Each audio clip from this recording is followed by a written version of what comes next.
श्री सद्गुरु चरण कमलेभ्यो नमः। श्री ललिता महात्रिपुर सुंदरे नमः। साधक वृंद, आज श्री कृष्ण जन्माष्टमी का पावन पर्व है। हम आप सभी के लिए आज के इस पावन पर्व की मंगल कामनाएं प्रदान करते हैं। हमारे आज के इस वीडियो का विषय न्यास है। न्यास के संबंध में बहुत सी भ्रांतियां तथा जिज्ञासाएं सदैव साधकों के मन में बनी रहती हैं। न्यास क्या है? न्यास करना क्यों आवश्यक है और न्यास करने से हमको क्या प्राप्त होता है? साधना का एक प्रमुख अंग न्यास सदैव ही माना गया है। तो आज हम इन सब विषयों पर चर्चा करेंगे।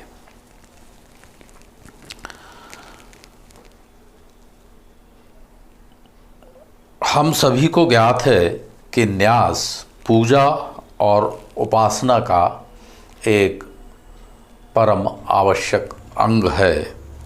सभी शास्त्र पूजा पद्धति में न्यास का विधान करते हैं। समस्त देवताओं की उपासना में न्यास का एक आवश्यक अंग है।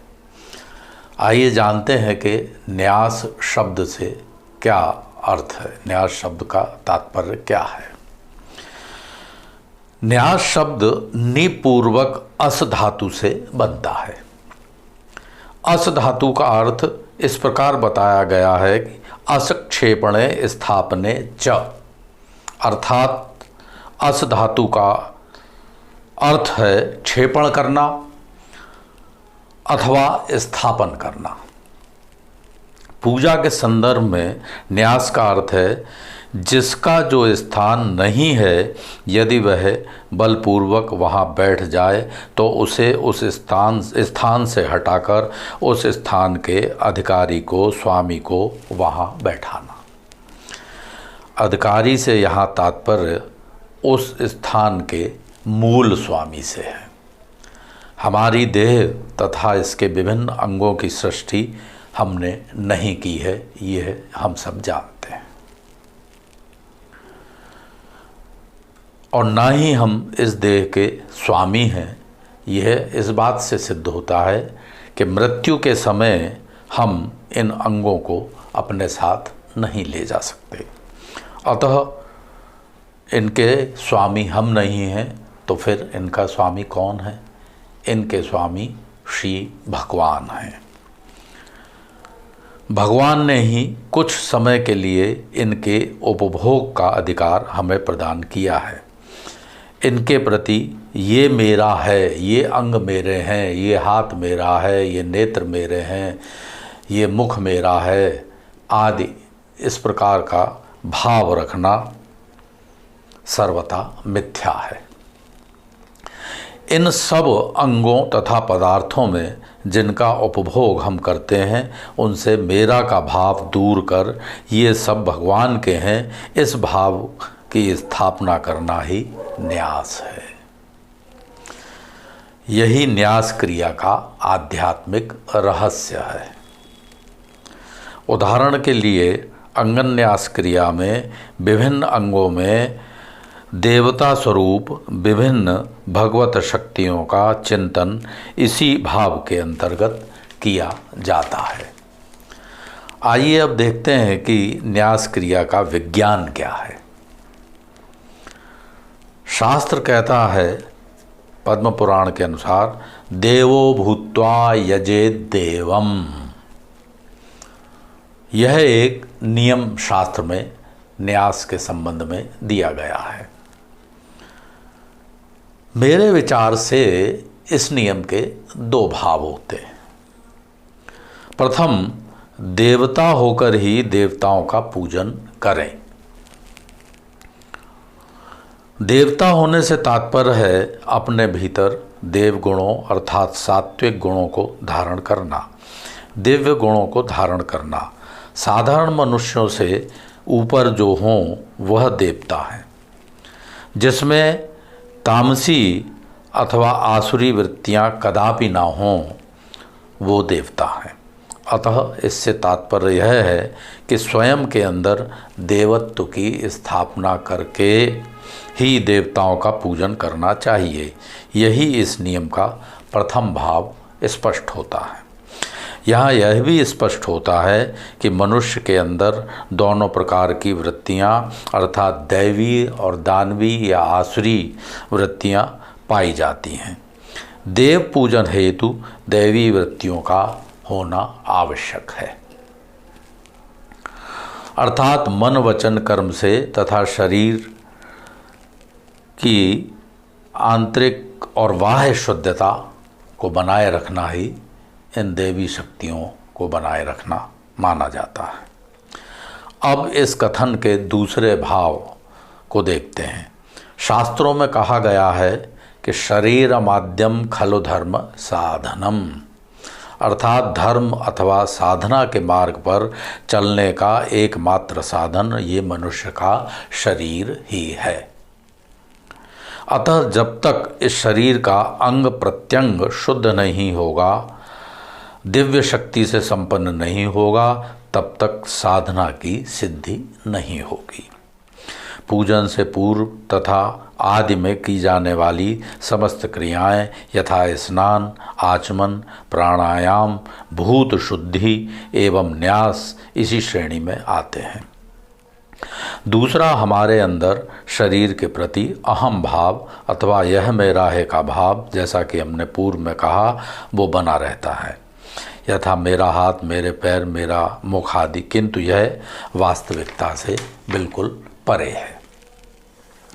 वस्तुतः न्यास अपने आप में साधना नहीं है, अपितु साधना की तैयारी है अथवा साधना से पूर्व की एक आवश्यक प्रक्रिया है। यह साधना की आधारशिला है। यदि आधारशिला ही सुदृढ़ न होगी तो भवन भी सुदृढ़ नहीं होगा। न्यास क्रिया से ही साधक का शरीर साधना हेतु आवश्यक योग्यता प्राप्त करता है।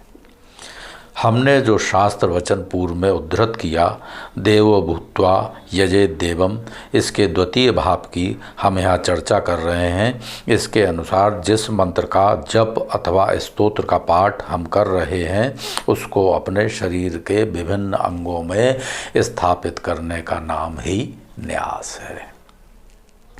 हमने जैसा पूर्व में कहा कि प्राय हम सभी के मन में अपने शरीर तथा इसके समस्त अंगों के प्रति मेरे का भाव बना रहता है, जो कि मिथ्या भाव है। हम इन अंगों को मृत्यु के समय साथ नहीं ले जा सकते, ये भी हमने कहा। ना ही संपूर्ण देह हमारे द्वारा सृष्ट है, अर्थात हमने इसको निर्मित नहीं किया है। हम तो केवल ईश्वर प्रदत्त इन सभी वस्तुओं का, इन सभी अंगों का, इस देह का उपभोग कर रहे हैं। अतः इस संपूर्ण शरीर तथा समस्त पदार्थों के प्रति यह भाव जागृत करना कि ये सब भगवान के हैं ही न्यास क्रिया से तात्पर्य है, न्यास क्रिया का रहस्य है और न्यास क्रिया का विज्ञान है। न्यास क्रिया में, अंगन न्यास की क्रिया में अपने विभिन्न अंगों में, विभिन्न तत्वों में, विभिन्न देवताओं का, विभिन्न भगवत शक्तियों का चिंतन करने की व्यवस्था की जाती है। इसका मूल उद्देश्य है ये सब तत्व श्री भगवान के हैं, मेरे नहीं। अस्तु हमने पूर्व में भूत शुद्धि की भी चर्चा की है। हमारे समूह के एक साधक ने भूत शुद्धि की क्रिया के विषय में भी जानना चाहा है। भूत शुद्धि क्या है? आइए इस वीडियो में हम भूत शुद्धि की भी चर्चा करते हैं, जिससे उन साधक की तथा आप सबकी जिज्ञासाएं इस विषय में शांत हो जाएं। समस्त तत्वों की शुद्धि ही भूत शुद्धि है। साधना से पूर्व यह आवश्यक है, इस क्रिया में शरीर स्थित चक्रों का जागरण किया जाता है। जीवात्मा एवं 24 तत्वों का विलय परमात्मा में हो जाता है। इसके अनंतर पाप पुरुष की कल्पना की जाती है, जो कि समस्त पूर्व जन्मकृत पापों से निर्मित होता है तथा यह नाभि के बाईं ओर अवस्थित रहता है। इसका शोषण कर, इसको शुष्क कर, इसको जलाकर राख कर दिया जाता है बीज मंत्रों के माध्यम से इस भूत शुद्धि की क्रिया के प्रारंभ में।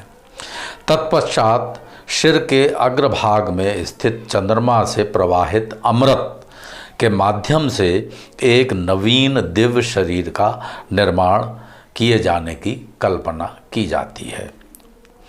अंत में जीवात्मा तथा समस्त 24 तत्व इस दिव्य शरीर में अपना अपना स्थान ग्रहण कर लेते हैं। अब हम देवत्व भाव से युक्त नवीन शरीर के साथ साधना पथ पर अग्रसर हो सकते हैं।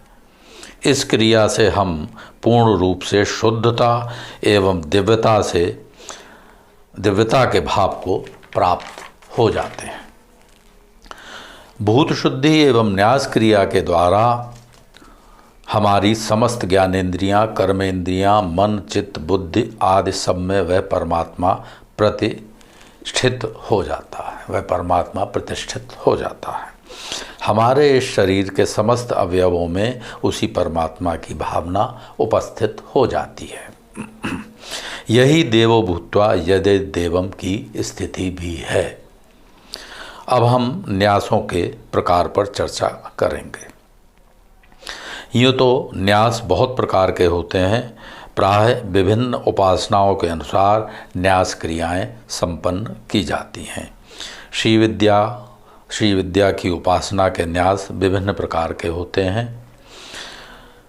न्यासों में प्रमुख रूप से ऋष्यादि न्यास, षडंग न्यास, मात्रका न्यास, बहिर्मात्रका न्यास, अंतर्मात्रका न्यास, व्यापक न्यास, षोढ़ा न्यास, जिसके अंतर्गत लघु षोढ़ा न्यास, महाषोढ़ा न्यास और संहार, सृष्टि तथा स्थिति न्यास आदि आते हैं।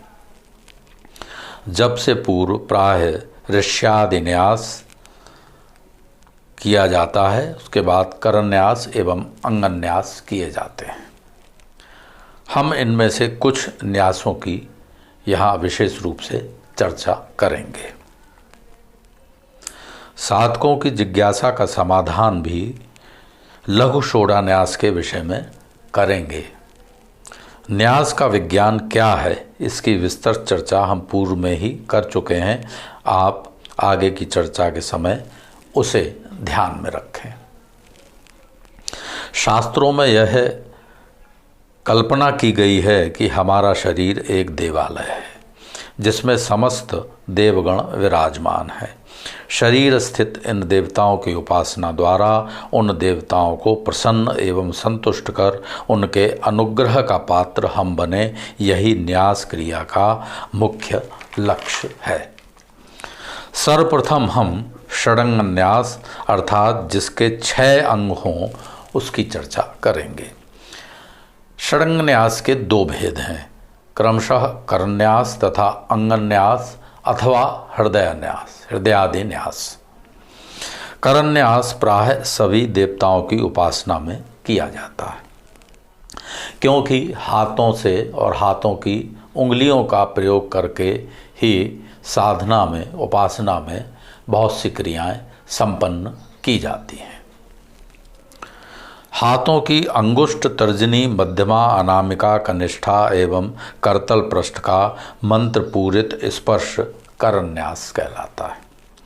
यहाँ हमें यह जान लेना चाहिए कि 5 अंगुलियाँ अंगूठा, तर्जनी, मध्यमा, अनामिका और कनिष्ठा क्रमशः आकाश, वायु, अग्नि, जल और पृथ्वी तत्वों का प्रतिनिधित्व करते हैं।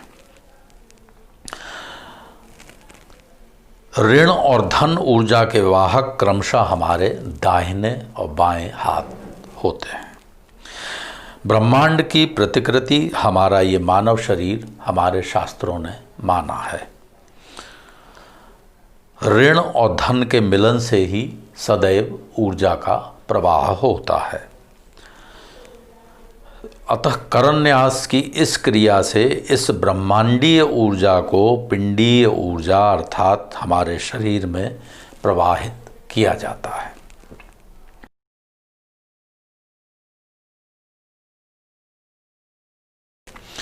इसमें ओम तथा नमः शब्द का प्रयोग होता है। षडंग न्यास का दूसरा भेद है अंगन्यास अथवा हृदयादि न्यास, क्योंकि इसमें हृदय, शिर, शिखा, कवच, नेत्र तथा अस्त्र आदि का समंत्र सबीज स्पर्श किया जाता है। अंगन्यास में विहित मंत्र पाद के साथ क्रमशः नमः स्वाहा, वषट, हुम, वौषट तथा फट का प्रयोग किया जाता है। ऋष्यादि न्यास, अब हम ऋष्यादि न्यास की चर्चा करेंगे। ऋष्यादि न्यास पूर्व में बताए गए षडंग न्यास से पूर्व संपन्न किया जाता है। ये नियम प्राय समस्त देवताओं की उपासना में लागू होता है। किसी भी मंत्र के विनियोग में उस मंत्र के दृष्टा, ऋषि, छंद, देवता, बीज, शक्ति और कीलक का वर्णन रहता है। शास्त्रों में कहा गया है कि ऋषि छंदादि का न्यास किए बिना जो जपादि क्रियाएं की जाती हैं वे फलदायी नहीं होती। अतः ऋष्यादि न्यास करना आवश्यक है। ऋषि से यहाँ तात्पर्य है कि सर्वप्रथम उस मंत्र के दृष्टा कौन से ऋषि हैं। साधक ऋष्यादि न्यास के माध्यम से सर्वप्रथम उन ऋषि से तादात्म्य स्थापित करता है, तभी वह उन ऋषियों के समान उस मंत्र का जप कर परमात्मा तक पहुँच पाता है। गुरु और ऋषि का स्थान शिर में है, अतः ऋषि न्यास शिर में किया जाता है। छंद का न्यास मुख में किया जाता है, क्योंकि साधक द्वारा मंत्रोच्चारण मुख से ही संपन्न होता है। देवता का स्थान हृदय में होने से देवता का न्यास हृदय में किया जाता है। बीज का स्थान गुह्यांगों में माना गया है, अतः बीज का न्यास इन्हीं अंगों में किया जाता है। यहाँ हम केवल कल्पना के द्वारा न्यास करना चाहिए, गुह्यांग का स्पर्श ना करें। यदि स्पर्श हो भी जाए तो हाथ धो लेने चाहिए। शक्ति का न्यास पैरों में किया जाता है, कीलक का न्यास नाभि में किया जाता है। अब हम मात्र का न्यास की चर्चा करेंगे। मात्रकाओं से तात्पर्य है वर्ण अथवा अक्षर। समस्त मंत्र स्तोत्रादिक इन्हीं मात्रकाओं से निर्मित हैं। आकारादि वर्णमाला को ही मात्रका कहा जाता है। इन्हीं मात्रकाओं की स्थापना शरीर के विभिन्न अंगों में किए जाने की क्रिया को मात्रका न्यास कहा जाता है। ये मात्रकाएं साक्षात शक्ति स्वरूपा हैं। मात्रका न्यास में सभी वर्णों का बिंदु युक्त उच्चारण किया जाता है। मात्रका न्यास के दो भेद हैं, बहिर्मात्रका न्यास तथा अंतर्मात्रका न्यास। अंतर्मात्रका न्यास के पुनः तीन उपभेद हैं, षष्टि मात्रका न्यास, स्थिति मात्रका न्यास और संहार मात्रका न्यास। षष्टि मात्रका न्यास से भाव शरीर की उत्पत्ति की जाती है, भाव शरीर की। स्थित मात्रका न्यास से इस उत्पन्न हुए भाव शरीर में देवता से तादात्म्य स्थापित किया जाता है। तथा संहार मात्रका न्यास में मलावृत भौतिक शरीर का जो साधना में बाधक होता है उसका नाश किया जाता है अथवा विलय किया जाता है। मात्रका न्यास एक अद्भुत क्रिया है जिसके सतत अभ्यास से साधक की साधना क्षेत्र में विकास होता जाता है, साधक का साधना क्षेत्र में उन्नति होती जाती है।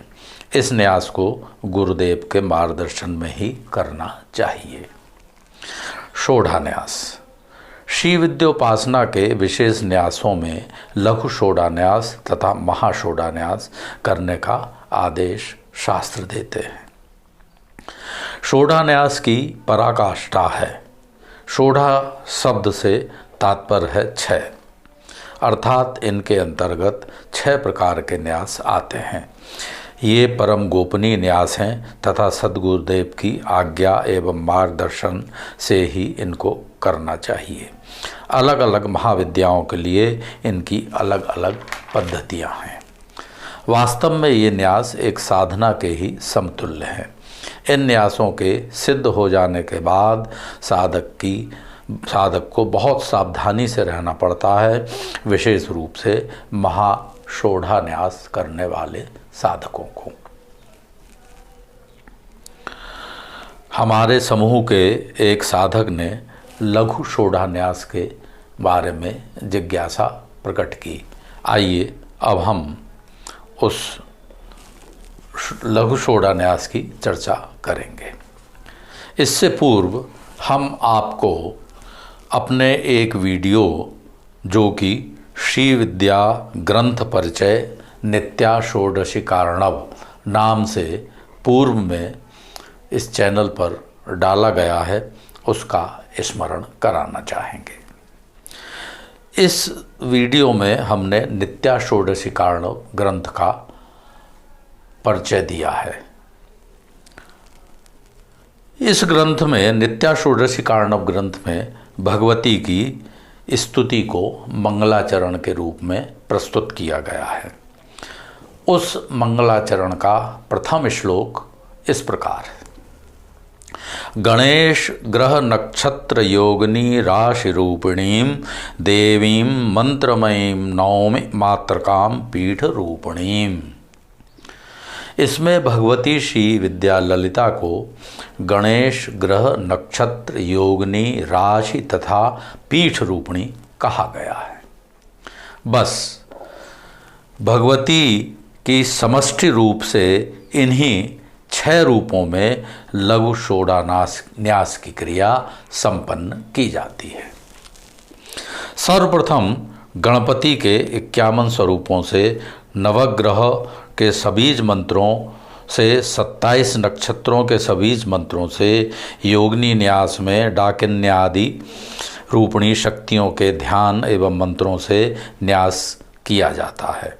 इसके अनंतर 12 राशियों के मंत्रों के साथ न्यास और अंत में 51 पीठों के सबीज मंत्रों से न्यास क्रिया इस लघु षोडा न्यास में संपन्न की जाती है।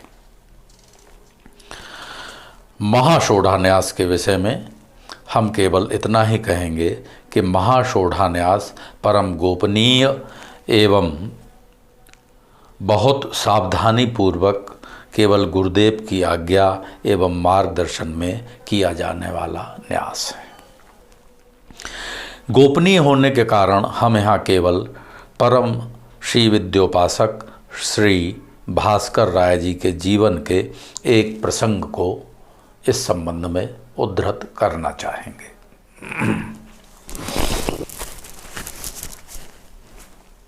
भास्कर राय जी जब काशी में निवास करते थे तो वे शिव मंदिर जाने वाले मार्ग के निकट रहकर अपने पोर्च में पैर फैलाकर बैठकर विद्यार्थियों को अध्ययन कराते थे।